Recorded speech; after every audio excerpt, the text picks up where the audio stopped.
This video is created to just give you a few tips and hints here as to how to go about doing the keyhole drawing.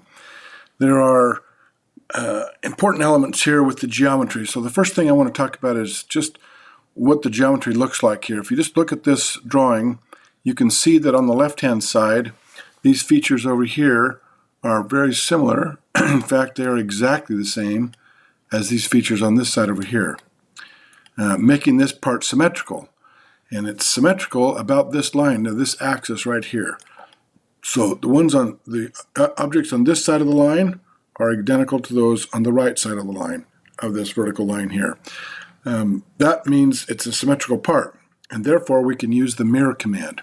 So I've left a video on Canvas here that shows you how to do the mirror command, and you can apply it in the situation. Another thing to notice here is there in the center there is what we call an array. This area here where basically everything is arrayed around this center point right here. Around this point right here. And these objects here are all arrayed around that center point. These are exactly the same here, except for this is a little keyhole, which you can add later, but basically the center of that hole right there is the same as the other 5 holes. They're all arrayed around this center point right here. So we can use what's called the polar array command, and I've left a video and given you a link to a video on about how to do a polar array as well. So we can talk about then how to go about actually kind of starting off with this drawing. If you also look at this drawing, it's made up of a series of arcs and circles, and as you know, an arc is a part of a circle. So, for example, over here, you see this is 0.5, a radius of 0.5, and that's for this radius right there. Well, that's the same exact radius as you have for this one here, for this one right here, that radius right there, and then also this one here, and this one right here, and these on this side, of course, they're mirrored like this, and so therefore 0.5 radius is a pretty common radius, or in other words, a 1-inch diameter.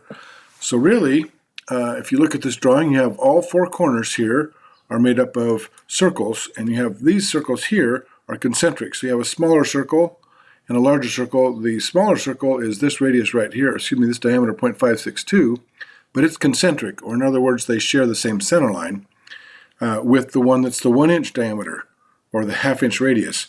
So this is a 1-inch here on the outside. You could draw a circle there, and one on the inside, and there's another circle there. So what you would do, just as a hint here, you might want to go ahead and offset your horizontal line, this one right here, with this one right there, and draw your vertical line, and just start with your offsets from those two.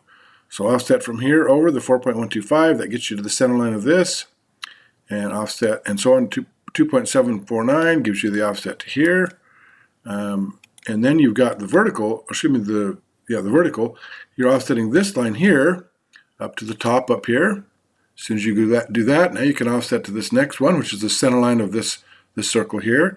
You can offset now both of these, which is the center line of both these circles, and then you can offset from the bottom, or from the top here, from the top right here to the bottom. And as soon as you do that, then you'll have those circles, center lines. Now, the circle needs, in order to draw a circle, of course, you need to have a center line, or center point, and the size of the circle, or a radius, or a diameter, either one of those two. So once you've got the center line of the circles here in all 4 of these corners, and also in the middle right here, then you can actually draw the circles. And again, we talked about the radius being 0.5, or the diameter, in other words, being 1 inch, and then this inside one is 0.562. So that would give you then all the geometry around the outside of this object. Now, one little tip here, down the bottom, you see we've offset this line here, the horizontal line right here, by 5.125 down to this line here. But how do I get to that center line right there? Well, if you look at it, it's a 1/2-inch diameter, or 1/2-inch radius, so therefore it's 1/2 inch from right here to right there is a 1/2 inch. So that should help figure out how you get to your center line there. Everything else is really just circles. And the only other thing now that would be helpful for you to know would be right here. As you start drawing your array, I recommend you start with this circle because it's right on the axis, and then you want to have a circle that has a circle in it, of course, which is a 0.38 diameter, and then also the vertical line, center line, that points to the center here. So in other words, this line right there. That line gets arrayed all the way around, so make sure you draw that in there right here first, along with the circle, and then you can array the circle and the center line, just the center lines that go towards the center here. So I'd recommend using your dim center command and then erasing the horizontal elements of that dim center line and just keeping these vertical elements right here when you do that, so that you can array the circle and the center line pointing to the center of the circle here. Once you do that, then you should be good. Then all you have to do is take this center line right here, oops, wrong one, and take that center line right there and extend it to the center here, and then offset this radius distance right there, and then trim your lines out. So let's get into the actual drawing over here in AutoCAD. You can see I've already started on the drawing. I've got this left side done, which we'll be talking about a little bit later. All this is already done. This is something that's going to be mirrored on the other side. We'll talk about that in a minute. But right now I want to focus on this. I've drawn this circle here and then this circle up here. So something else I need to point out is, yes, you can array just this, but it might save you some time to actually array the dimensions with the circle. So in other words, this piece right here, these little areas here where you've got the center line that's pointing towards this center line here, well, I want to put those in as well. So to do that, I'm going to draw that circle in. So I'm going to go up here, change my layer to the center layer, and then go type in DCE, which is the hotkey for dimension center or dim center. That's the one you want. And we're going to click on the circle here, and you can see now with the different colors that I don't need this line, or this line.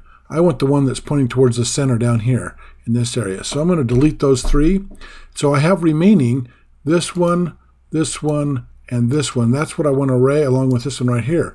So that's what I want to array. So I'm going to go up here and go click on this, go polar array, selected the items, and wants to know the base point, and I'm going to go right in the center of this because that's the center of my array. Everything's going to array around this, and that's the center of it. So that's what the base array point, the center point of the array is. So I'm going to click on that. Now it arrays them. It defaults to 6, but I'm going to go up here in the ribbon and change it from 6, and I want to go with 5 because it actually forms a pentagon, and there's the 5 I need. As you can see over here, look at this, there's the 5 that I need right there. It says 5 at 72 degrees, which is interesting because that's what it changes automatically to over here. So you can change it with degrees or the items. I want to do 5, automatically changes the other. And now you see I've got this center line of this circle pointing towards the center here. And then it all happened at one time. Of course, you don't have to do it at once, but I think it saves some time to do that. That's the polar array. Now, while I'm in here, at this point, this actually goes on the center layer as well. So I'm going to change that to the center layer. I don't do that before because I like to make sure that you can see what's happening with these. Now, sometimes you have to explode this array. So just hit X for explode, click on the array, hit the right button again to enter that, and then now it's all separate little items, but you've taken the time to array that out, so it works really slick. Something else to point out on this is I started up here because this is where these 3 lines here are lined up with one of the axes, the vertical axis, or in the case of the adjusting arm, which will come a little bit later, it's going to adjust against the horizontal axis. But either way, this is how the polar array works. So that's one section of it. The next one here is talking about how to do the mirror. And because I've already done this, the mirror command is very quick, easy to use. MI is the hotkey for mirror. And I'm just going to select these items right here. Those are the ones that are mirrored across exactly as we have over here. It's exactly the same on this side as it is on this side. So that's what we're going to do here. It's called a mirror, and it's about this line right here in the center. So I'm going to go back over here, type in, hit the mirror command, selected the items, hit the enter key. Now I'm just going to pick somewhere in this line right here, and then using my ortho mode on, I'm going to click on it, and it says, do you want to erase the source object? No, I do not. That's what it defaults to because I want them both there. Now these horizontal lines I drew, they're a little bit too long. Simple thing to do, just do just a trim there and trim out both those right there, and then we're back to our full drawing. Now you go through and do the dimensioning on it. So not complicated. This whole keyhole drawing is based on these axes. So get these axes drawn in and make sure that you're being careful about the radius sizes and the diameter sizes. And this is what a lot of this exercise is about, is making sure you understand how to draw, make drawings with different radius and diameter sizes and how those work and how they work with each other. Remember, a circle or a radius, all of them have to have a center line to work off of. So that's kind of what you want to think about, is the center line, get that center line in, and then you want to go to radius or diameter from there once you have a center line to go off of. And that's really the key to creating this keyhole drawing.